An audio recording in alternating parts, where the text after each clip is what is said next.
15મી ઓગસ્ટે સુરત શહેરના મૈદરપુરા વિસ્તારમાં થયેલી હત્યાના આરોપી રાહુલ ઉર્ફે આકાશ આનંદ સોનવણેની આખરે ધરપકડ કરી લેવામાં આવી છે। આશરે 18 વર્ષીય યુવક રાજા કેતનભાઈ રાઠોડની ચકુના ઘા ઝીકીને નિર્મમ હત્યા કરવામાં આવી હતી, જે મામલે મૈદરપુરા પોલીસે ઝડપી કાર્યવાહી કરીને આરોપીને દબોચી લીધો છે।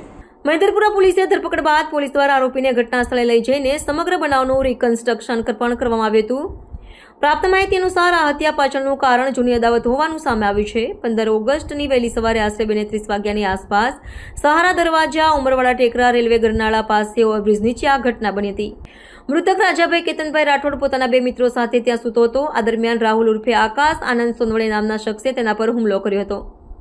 તેણે ચપ્પુ વડે રાજાના ગળાના ભાગે 2 ઘા ઝીકીને ગળું કાપી નાખ્યું હતું, જેના કારણે તેનું ઘટના સ્થળે જ મોત નીપજ્યું હતું।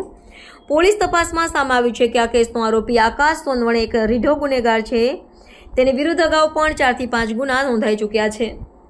પોલીસ દ્વારા આકાશ સોનવણેની ધરપકડ બાદ તેને કાયદાનું ભાન કરવામાં આવ્યું હતું। માત્ર એક સામાન્ય બાબત પર થયેલી તકરારમાં યુવક રાજાની હત્યા કરી નાખતા પોલીસે તેને ઝડપી પાડ્યો હતો।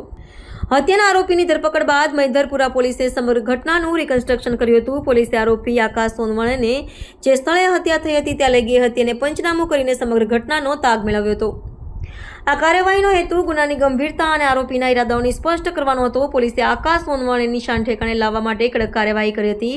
મૃતક 18 વર્ષીય રાજા સરદાર માર્કેટ હાથમાં મજૂરી કામ કરીને પોતાના પરિવારને આર્થિક મદદ કરતો હતો। આ ઘટનાની જાણ થતાં તેના પરિવારમાં શોકનું મોજું ફરી વળ્યું હતું। રાજાને ગંભીર હાલતમાં સ્મીમેર હોસ્પિટલ લઈ જવામાં આવ્યો હતો, પરંતુ ફરજ પરના તબીબે તેને મૃત જાહેર કર્યો હતો।